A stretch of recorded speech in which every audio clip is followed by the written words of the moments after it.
के सांसों का नाता ही तोड़ दे।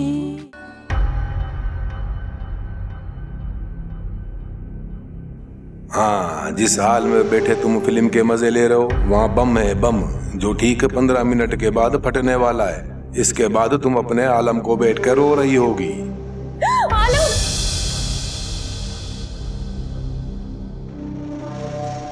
क्या हुआ रानिया बाजी, आप चीख क्यों रही हैं? ऐसा क्या देख लिया आपने? कुछ नहीं, मैं आपके लिए पानी लेकर आती हूँ।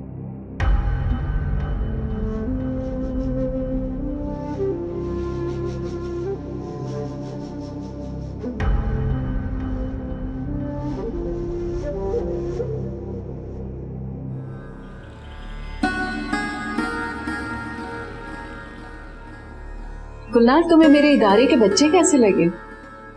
बहुत प्यारे।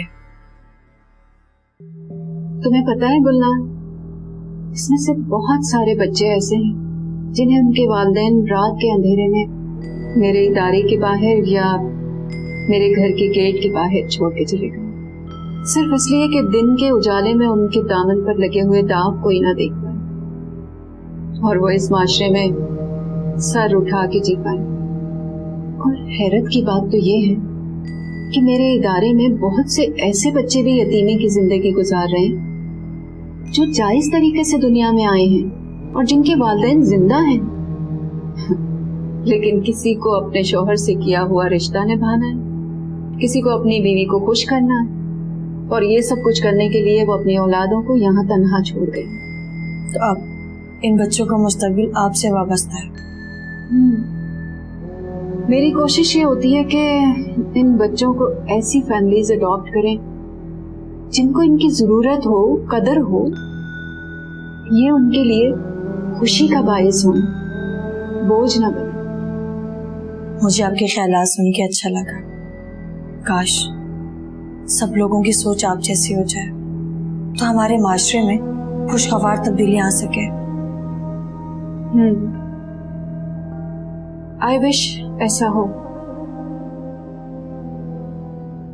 ये ले बीबी साईं, साईं के पसंद के खाने में या किसी मीठी चीज में खिला दे, फिर देखें बाबा का कमाल।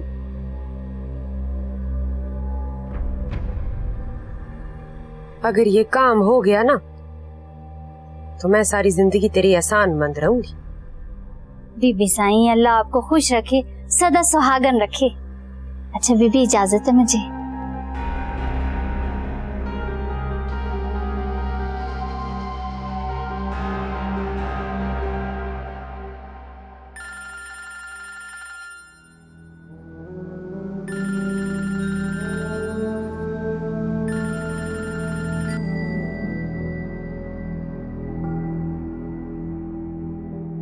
हेलो। अरे बाबा, अभी तो तूने हमारी ताकत का छोटा सा टेलर देखा है और तुम इतना घबरा गई हो। हालांकि हम तो अभी तुम्हें फिर से चुकाने की सोच रहे हैं। क्या करने वाले हो तुम? अरे बाबा, सुना है तुम्हारी बहन राबिया माँ बनने वाली है। सोच कर तो देखो, अगर इसी दिन जिस दिन वो मुकम्मल माँ बनने के साथ साथ बेवा हो जाए तो कैसा लगेगा? मुझे तो सोच सोच के बड़ा मजा आ रहा है बाबा। नहीं, खुदा के लिए ऐसा मत करना। अरे बाबा, हम करना भी नहीं चाहते। तुम आलम से तलाक ना लेकर और हमें मजबूर कर रहे हो बाबा, मजबूर कर रहे हो। देखो, तुम्हारी दुश्मनी मुझसे है ना, खुदा के लिए उनको कोई नुकसान मत पहुंचाना। सिर्फ ये है कि वो सब तुम्हें अजीज है। उन्हें जब जब तकलीफ पहुंचेगी तुम अपने और आलम के रिश्ते को तोड़ने के बारे में सोचोगी।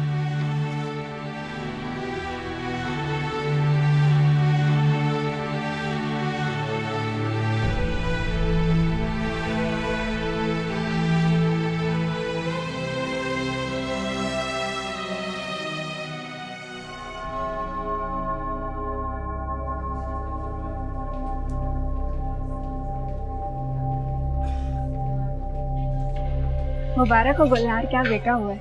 तेरा शुक्र है। गुलनार तो ठीक है ना? जी जी फाइन। क्या हम उससे मिल सकते हैं? जी, आप थोड़ी देर के बाद उससे मिल सकते हैं। हम ऐसा करते हैं कि इतनी देर में हम बच्चे को देख लेते हैं।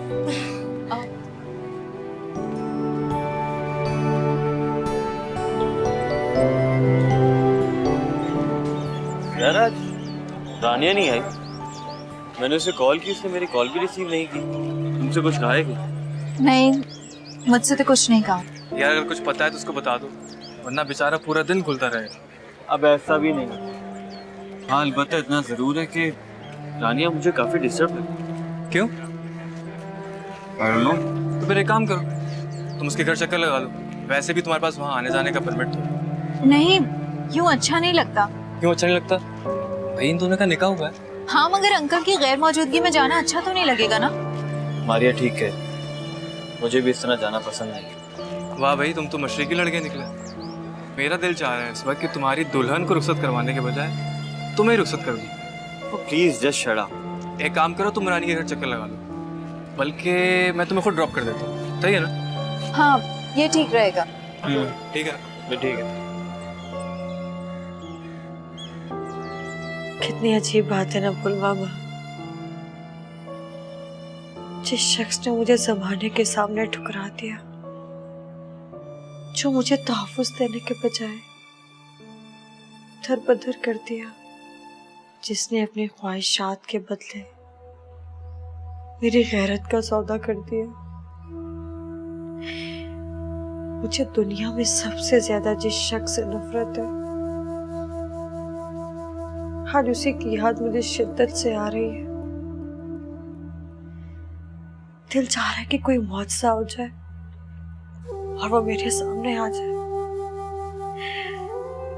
इस दुनिया में बच्चे के लाने का गर्व और अपनी खुशी में उससे बांटूं। हालांकि मेरे दिल में ना ही उसके लिए मोहब्बत और ना नफरत है, फिर मेरा क्यों दिल चाह रहा है? क्या मैं बहुत ज्यादा कमजोर हूं कि मुझे एक मर्द का सहारा चाहिए? ना पुत्र, ना। तो बिल्कुल भी कमजोर नहीं है। ये जो तुम चाहती हो ना, इस घड़ी ये ख्वाहिश हर औरत की होती है। और जहाँ सेब को तुम अपने शौहर की हैसियत से नहीं, बल्कि उसके बच्चे के बाप की हैसियत से देखना चाहती हो, और ये तुम्हारे दिल का फितरी तकाजा है पुत्र। एक बात पूछो? पूछो। क्या हर बच्चे का नसीब उसकी माँ जैसा होता है? तुम ऐसा क्यों कह रही हो? क्योंकि मुझे ऐसा लगता है कि इसका नसीब भी मुझ जैसा ही होगा। क्योंकि आज तक मुझे कोई रिश्ता रास नहीं आया, और फिर इसके पास तो वो रिश्ता ही नहीं है जो हर बच्चे का हक होता है। पुलवामा, क्या ये सारी जिंदगी अपने बाप के लिए तरसेगा? इस सवाल का जवाब तुम जानती हो, फिर बार बार ये सवाल करके अपने आप को दुखी क्यों करती हो? अरे जहाँ जैसा बाप तो इसकी खुशकिस्मती नहीं, बदकिस्मती की अलामत है। जहाँ अपने नाम के सिवा इस बच्चे को दे भी क्या सकता है? तुम बताओ, जहाँ अपने दूसरे बच्चों की तरह इसको वो हैसियत देगा? लोगों को बताएगा कि तुम उसकी बीवी हो? अगर वो इतना बुज़दिल ना होता तो आज मेरा ये हाल ना होता। अस्सलाम वालेकुम। बहुत बहुत मुबारक हो भाई तुम्हें। पता है गुलनार, आज तुम्हें इस तरह देखकर मुझे ऐसा लग रहा है जैसे मैं खुद मुकम्मल हो गई।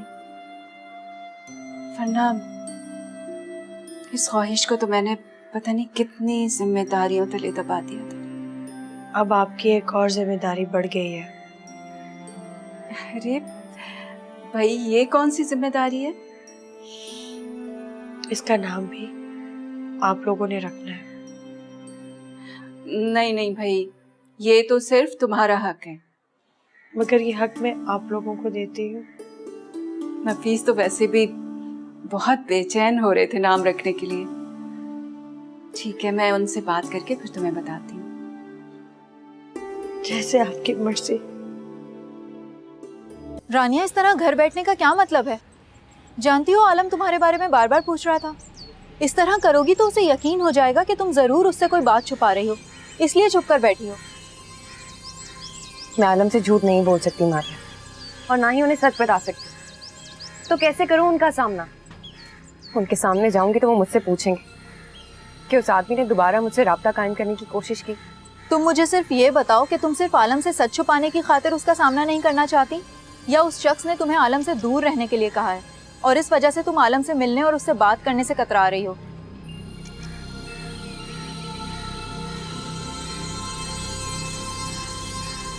दोनों ही बातें हैं। कोई कहे और तुम मान लो, ऐसा कब से होने लगा? तुम इतनी कमजोर कब से हो गई? बात जब रिश्तों पे आती है तो इंसान कमजोर हो जाता है। तुम नहीं समझोगी क्योंकि तुम मेरी जगह नहीं। तुम ठीक कह रही हो, मगर मैं एक बात जरूर कहूंगी रानिया, रिश्ते खुदा की मर्जी से बनते और टूटते हैं। उसी की मर्जी से इंसान जीता और मरता है। अगर तुम ये समझती हो कि तुमसे वाबस्ता रहने में आलम की मौत और तुमसे अलग होने में उसकी जिंदगी है, तो तुम गलत सोच रही हो। तो क्या सोच समझ के अपनों को मुश्किल में डालना अक्लमंदी है? मैं तो बस एक बात जानती हूँ रानी, अल्लाह पर ईमान मजबूत होना चाहिए। सारी मुश्किलात खुद ब खुद खत्म हो जाती हैं, और जब तक ये मुश्किलात रहती हैं उन्हें आजमाइश समझना चाहिए। जानती हो इस बार उस आदमी ने मुझे क्या धमकी दी है? क्या? उसने कहा है आप ही जिस दिन माँ बनेंगी वो उसी दिन आप ही को बेवा कर देगा। जैसे नाउजुबिल्ला वो खुदा हो कि जिंदगी देने और छीनने का इख्तियार उसे हो गया हो। वो सिर्फ तुम्हें डरा रहा है। मैं क्या करूं मारिया, मैं इन सारे हालात से बहुत परेशान हो गई। देखो, सिर्फ अल्लाह पर भरोसा रखो, सारे मामलात खुद ब खुद ठीक हो जाएंगे।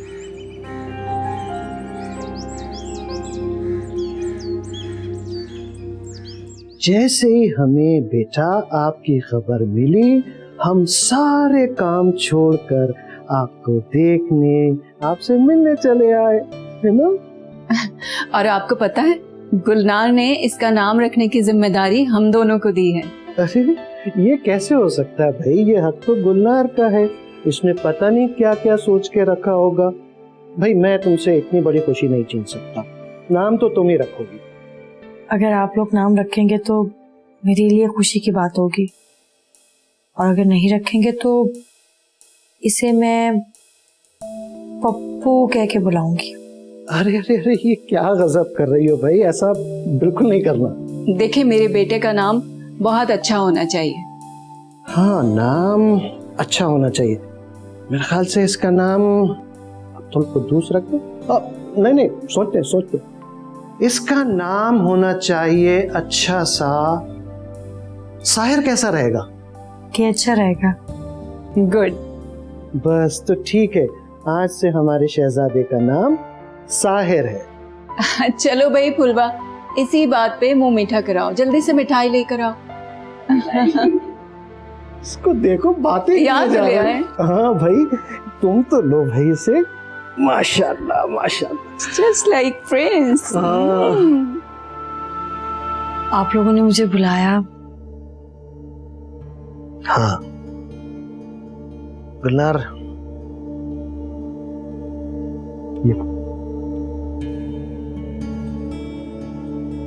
ये क्या है? ये वसीयतनामा है। लेकिन इसकी मुझे जरूरत नहीं है।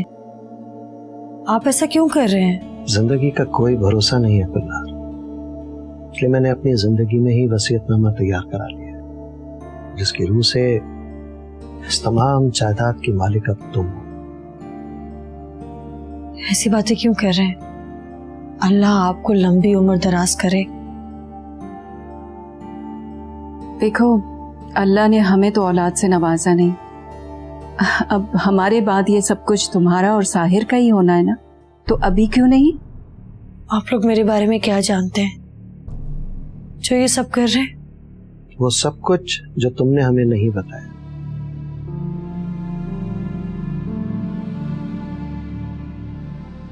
कैसे? शेरा ने मुझे सब कुछ बता दिया,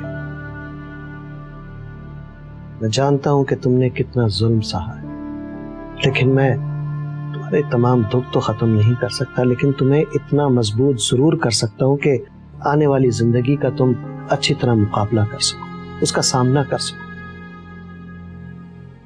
मगर ये सब हम तुम पे तरस खा के नहीं कर रहे हैं, बल्कि ये हमारा फर्ज है कि तुम्हारा और साहिर का फ्यूचर महफूज करें, ताकि आइंदा कभी तुम्हें यह एहसास ना हो कि तुम गैर महफूज हो।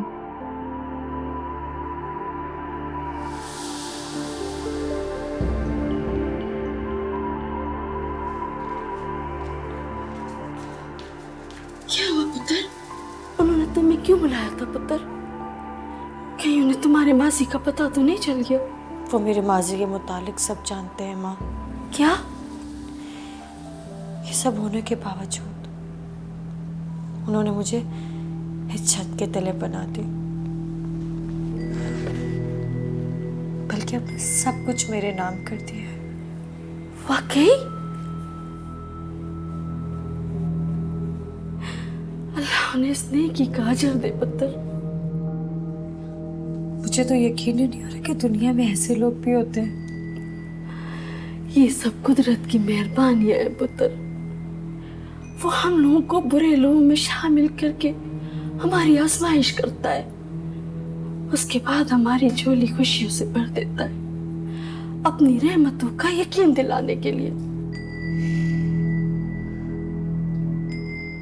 बेशक। देख ले, तू अपने साहिर के लिए कितनी फिक्रमंद होती थी, उस कुदरत ने कैसा उसका नसीब चमकाया।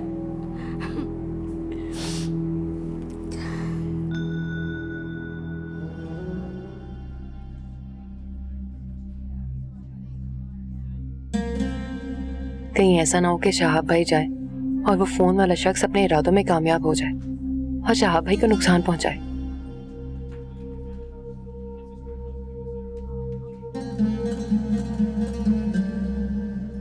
शहाब भाई, मैं आप ही की दवाइयां लेकर आती हूँ। इस वक्त आपका आप ही के पास होना ज्यादा जरूरी है।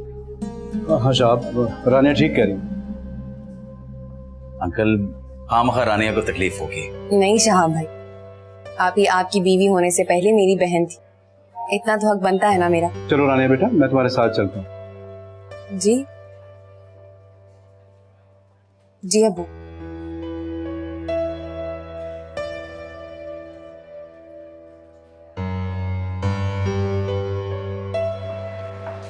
रानिया देखा ना, ये नीचे मेडिकल स्टोर है, मैं वहां से ले लेता हूँ। तुम रुको, मैं लेके आता हूँ।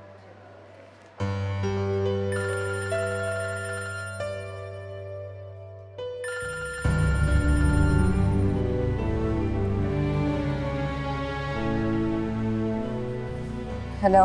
क्या बात है बाबा, बड़ी घबराई भी हो। हालांकि शबाब की जगह तुम खुद बाहर आ गई हो।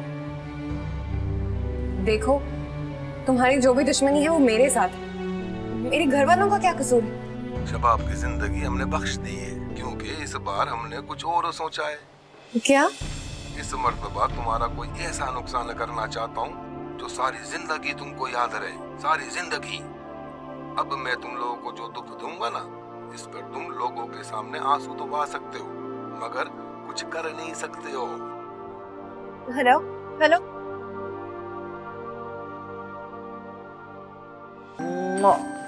ये मेरा गुड़िया।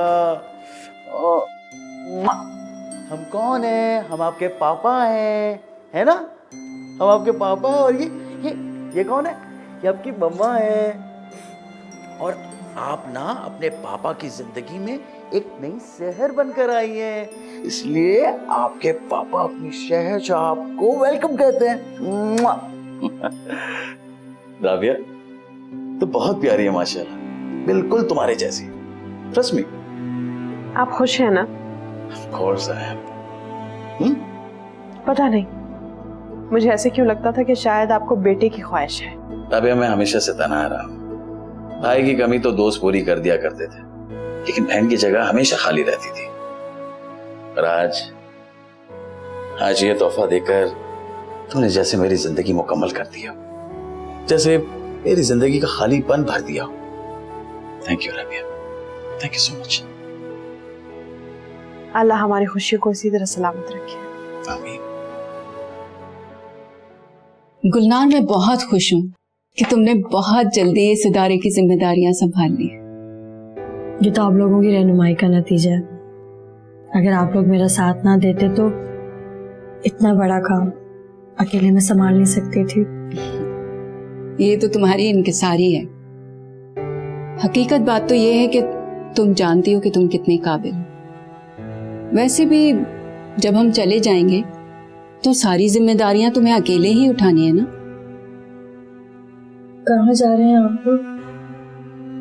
उम्रे के लिए। मगर मैं यहाँ अकेले। ओहो भाई, अकेली कहाँ हो?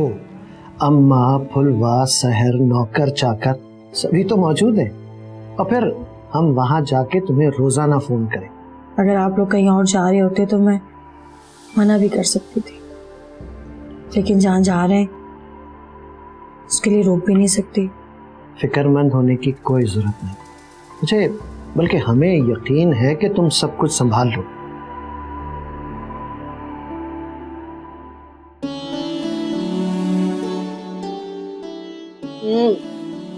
तुम फिक्र नहीं करो, अब किसी की नजर नहीं लगेगी। अल्लाह मियां सबको सेहत देगा। मैं सदके के पैसे दे के आती।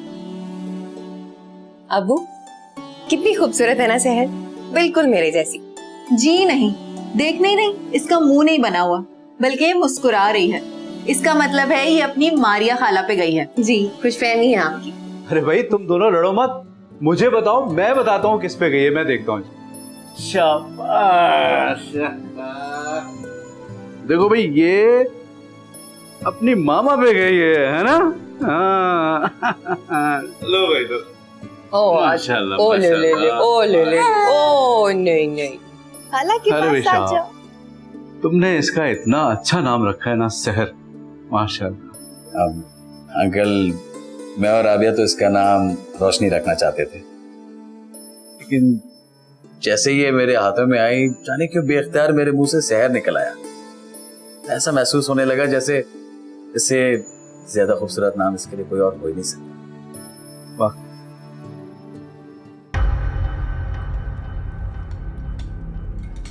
साईं, वो आलम के ससुराल से फोन आया था। अच्छा, खैर तो है? हाँ सही, वो रानिया की बड़ी बहन है ना, उसकी यहाँ बच्ची पैदा हुई है। तो अम्मा सहन, इसमें कौन सी इतनी खुशी की बात है? बेटियों से खानदान थोड़ी बनते। बेटियां तो अल्लाह की रहमत होती है, और अल्लाह से इस रहमत से हर किसी को नहीं नवाजता। छोड़े अम्मा सहन, इसको तो बकवास करने की आदत है। दो बेटे क्या पैदा किए, खुद को पता नहीं क्या समझने लगी।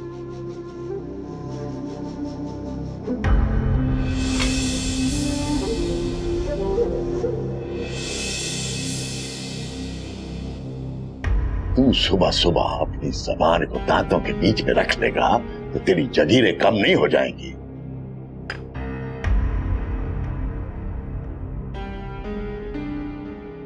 चलो।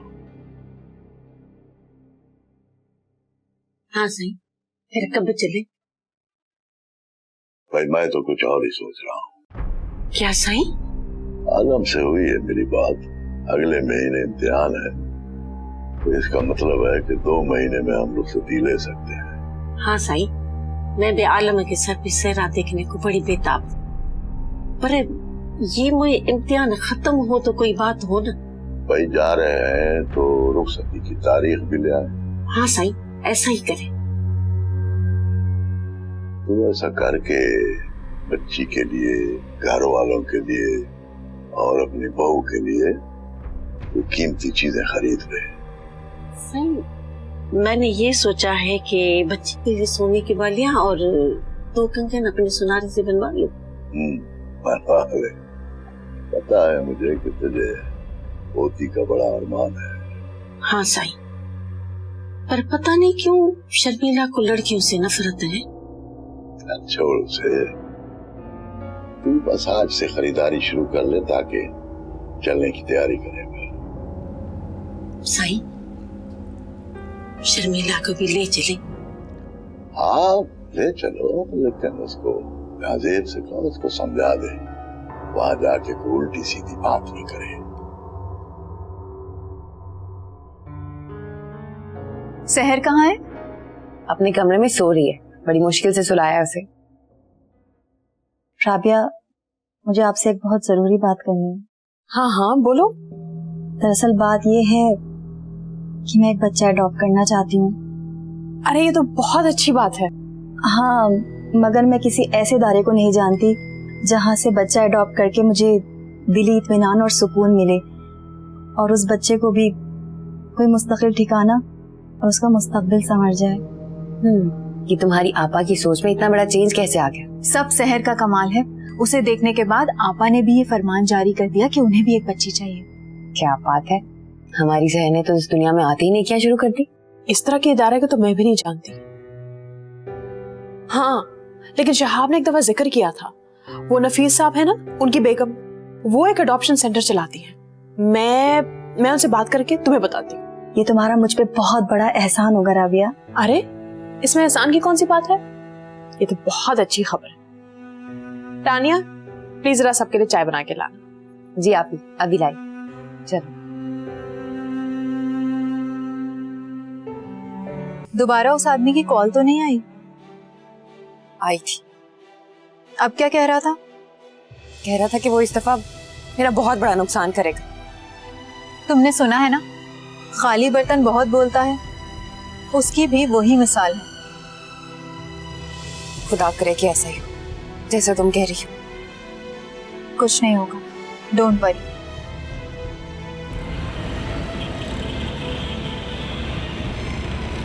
मुझे ये सुन के बहुत खुशी हुई है कि आप लोग बच्ची अडॉप्ट करना चाहते हैं, लेकिन हमारे इस इदारे के कुछ असूल भी हैं।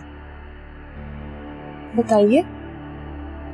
हम लोग इस बात की तसल्ली करना चाहते हैं कि जो वालिदैन बच्चे अडॉप्ट करना चाहते हैं वो इस जिम्मेदारी के काबिल हैं या नहीं, और साथ साथ इस बात की भी गारंटी लेना चाहते हैं कि अगर उनकी खुद की औलाद हो जाए तो इस बच्ची या बच्चे की जिम्मेदारी और कफालत से हाथ तो नहीं उठाएंगे।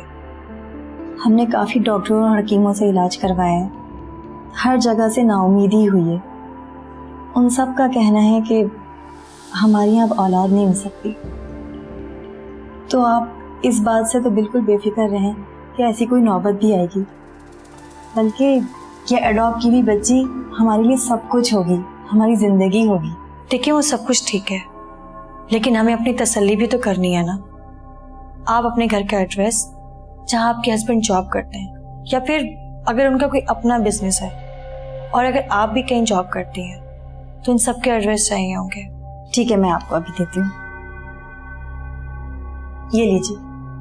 आप अच्छी तरह से अपनी तसल्ली कर लीजिए, हमें कोई एतराज नहीं होगा, बल्कि अब तो मैं आपकी कॉल का वेट करूंगी।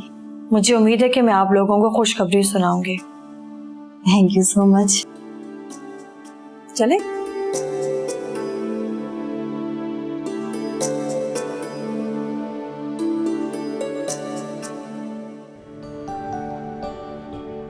माशाल्लाह। रानिया, रानिया। जी अब्बू। रानिया देखो, मैं शहर के लिए कपड़े लेके आया। कैसे हैं? एक मिनट अब्बू, राबिया आपी के घर से फोन।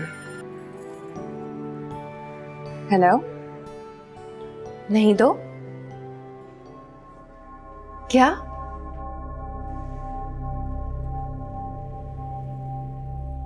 क्या हुआ? अब्बू, राबिया आपी और सहर अभी तक घर नहीं पहुंची। आंटी का फोन था, वो बहुत परेशान है। कहाँ गई थी वो लोग? सुबह तो मारिया कह रही थी कि वो मुनज़्ज़ा आपी के साथ किसी इदारे में जाएंगी। मैंने आपको बताया था ना अब्बू कि मुनज़्ज़ा आपी बच्चा अडॉप्ट करना चाहती हैं। और शहाब भाई के किसी जानने वाले नफीस साहब की मिसेस का इदारा है। तो तुम मुनज़्ज़ा के घर फोन करो ना, क्या पता वहां गई हो। जी अब्बू।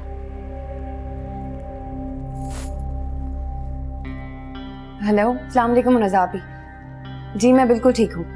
वो राबिया अभी आपके साथ है ना? थैंक यू, बस ऐसे ही पूछ लिया था। क्या कह रही है?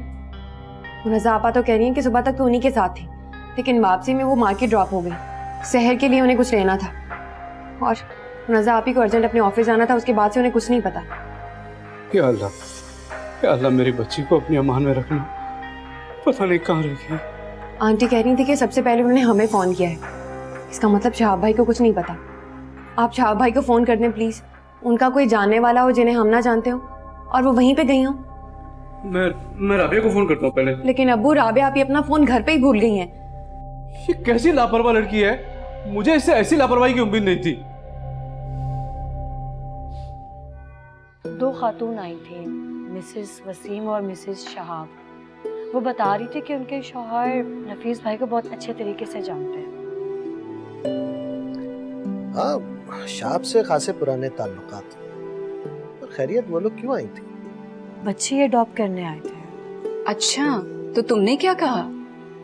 रोल के मुताबिक सारी मालूमात, एड्रेस, जो भी पूछना था वो पूछ लिया।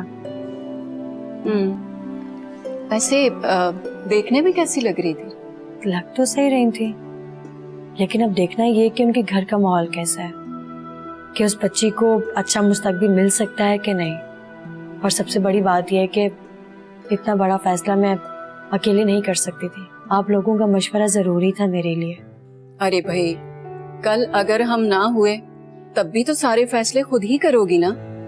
अगर अब आप लोगों ने ये बात की ना तो मैं आप लोगों से नाराज हो जाऊंगी। देखो भाई, मेरा मकसद तुम्हें बिल्कुल भी हर्ट करना नहीं था। आप लोग तो जानते हैं कि जिंदगी के इस सफर में जो भी मेरे साथ नियत और खुलूस के साथ चला, वो मेरा साथ छोड़ के चला गया। या तो वक्त ने उसने मुझसे छीन लिया, या फिर मौत उसे छीन के ले गई। मैंने हर रिश्ते को टूटते हुए देखा, लेकिन अब मुझ में इतनी हिम्मत नहीं है कि मैं आपको दूर जाते हुए देख सकूं। ओहो, दिखनी ना रिवायती भाभी, रुला दिया ना मेरी बहन को। अच्छा भाई नन साहिबा, माफ कर दीजिए मुझे, आइंदा ऐसी बात हरगिज भी नहीं करूंगी। ओके, चलो मुस्कुराओ ऐसे। अल्लाह तुम्हारी मुस्कुराहट हमेशा सलामत रखे। आमीन। जी, किस सिलसिले में रिपोर्ट लिखवानी है आपको? इंस्पेक्टर साहब, मेरी बीवी और बच्ची सुबह से लापता है।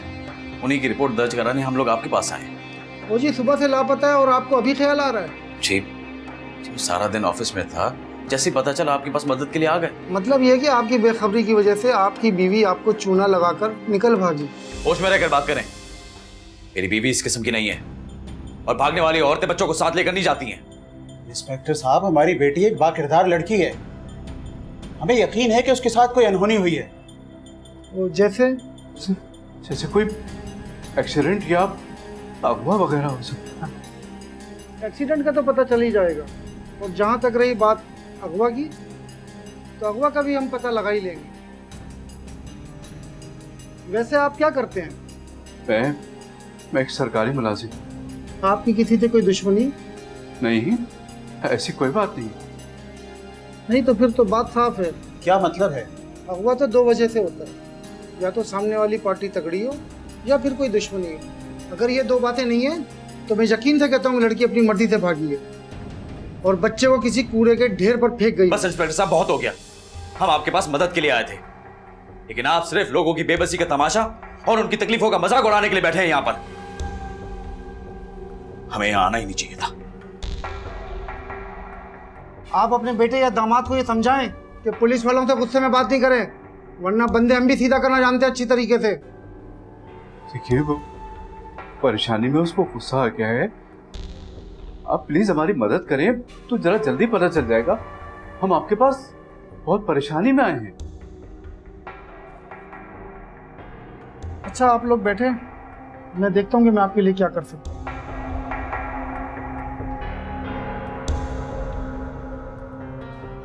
यूं अचानक से राबिया आपी और सहर का गायब हो जाना बड़ी अजीब बात है। अजीब बात है या किसी साजिश का हिस्सा? मतलब? पता नहीं, मुझे क्यों लग रहा है कि इस अनहोनी के पीछे उसी आदमी का हाथ है जिसने मेरी जिंदगी अजीरन बना रखी है। एक तो वो शख्स तुम्हारे दिमाग में घुस गया है। कभी कभी तो मुझे ऐसा लगता है तुम आलम के बारे में इतना नहीं सोचती जितना उस शख्स के बारे में सोचती हो। तो मेरी बात समझ नहीं रही मारिया। तो समझाओ। उसने मुझे कहा था कि वो कुछ दिनों में मेरा बहुत बड़ा नुकसान करने वाला है। उसने तो तुमसे ये भी कहा था कि वो कुछ दिनों में शहाब भाई को मार डालेगा, मगर माशाल्लाह से वो तो बिल्कुल ठीक है। बात असल में ये है कि तुमने इस बात पर ईमान की हद तक यकीन कर लिया है कि तुम्हारी जिंदगी में जो भी बुरा और गलत होगा वो सब उसी शख्स की वजह से होगा। तुम्हें मेरी किसी भी बात पे यकीन नहीं है तो तुमसे तो बात ही करना फजूल है।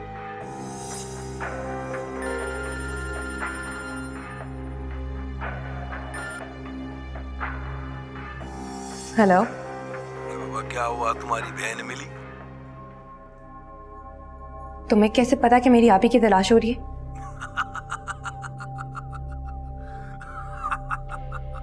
इसमें हंसने वाली क्या बात है? बाबा, ऐसी बचकाना बातें पूछोगी तो हंसना तो बाबा बनता है ना।